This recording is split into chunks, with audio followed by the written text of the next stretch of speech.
Oi, galera! Hoje vamos finalizar o nosso módulo de valvulopatias falando sobre insuficiência aórtica. Vamos falar sobre anatomia, fisiopatologia, os sinais e sintomas, classificação, dica extra e principalmente do manejo anestésico dessa patologia. Se você ainda não assistiu aos vídeos anteriores, entra na nossa playlist de anestesia cardíaca e dá uma conferida. Não esquece de curtir e de se inscrever no nosso canal. Vamos então começar primeiro focando a anatomia. Quando há uma insuficiência dessa válvula, o fluxo de sangue durante a diástole, ele tende a voltar da aorta para o VE. A válvula aórtica, então, ela localiza-se entre o VE e a aorta ascendente. E essa patologia, ela é mais significativa, então, durante a diástole, que é nesse período que ocorre esse retorno de sangue que acaba promovendo uma sobrecarga do ventrículo esquerdo. Em um quadro crônico, essa sobrecarga faz com que o ventrículo, com o tempo, ele comece a evoluir com uma hipertrofia excêntrica, para poder acomodar esse volume a mais.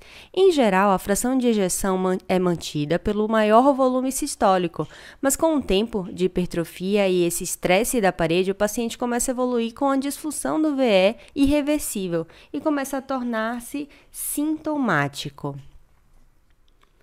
Os sintomas podem ser desde uma intolerância ao exercício até dispneia paroxística noturna, ortopneia. Alguns pacientes, eles cursam também com uma angina, uma dor torácica, agora sem obstrução coronariana. Ele sente essa dor torácica secundária a uma má perfusão coronariana por baixa pressão diastólica aórtica. O fluxo para frente, ele melhora quando há uma vasodilatação periférica. Porém, quando o paciente evolui com a disfunção do VE importante, uma redução do débito cardíaco, o organismo começa a iniciar uma constrição simpática da vasculatura periférica para manter a pressão. Mas essa adaptação acaba exacerbando a regurgitação e evoluindo também com uma síndrome do baixo débito cardíaco. A insuficiência aórtica ela pode ser classificada em aguda e crônica, sendo a aguda menos comum que a crônica, mas tem um pior prognóstico. O Miller ela traz uma classificação entre leve, moderada, moderadamente grave e grave.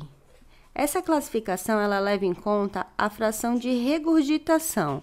Leve é uma fração de regurgitação menor que 20%. Moderada entre 20% e 39%.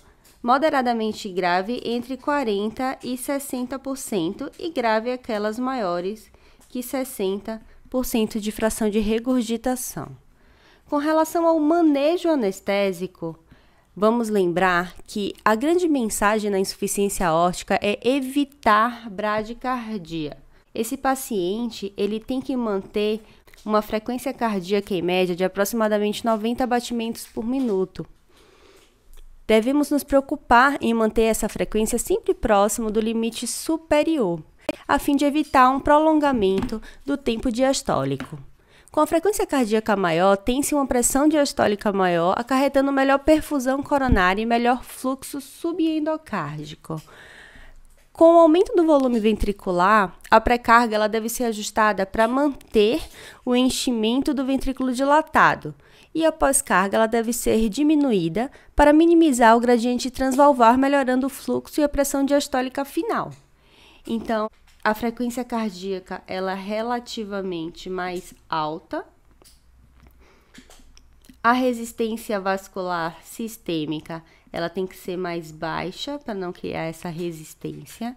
E a gente tem que manter uma pré-carga e a contratilidade adequada.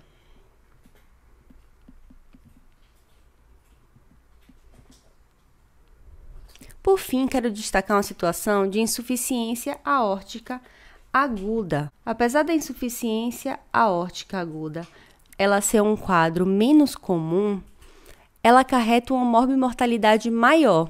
Causas de insuficiência aórtica aguda são trauma, endocardite bacteriana, dissecção de aorta. Essas são as principais causas. Nos quadros súbitos, ocorre um aumento agudo do volume que entra no ventrículo esquerdo. Como ainda não há uma hipertrofia excêntrica, ele não consegue acomodar bem e há um aumento súbito da pressão diastólica final do VE, com desvio para a direita da curva pressão-volume. A contratilidade é importante ser sempre mantida para ele conseguir garantir um bom débito cardíaco. Mas ocorre também um aumento da resistência vascular simpática, que vai piorar essa regurgitação. O tratamento temporário com vasodilatador pode estabilizar o quadro temporariamente, mas muitas vezes isso exige uma cirurgia de emergência. Para quem acompanha nosso Instagram, eu deixei lá como é o gráfico PV da insuficiência aórtica, tanto o quadro agudo quanto o crônico. Espero que tenham gostado e continuem acompanhando o nosso canal.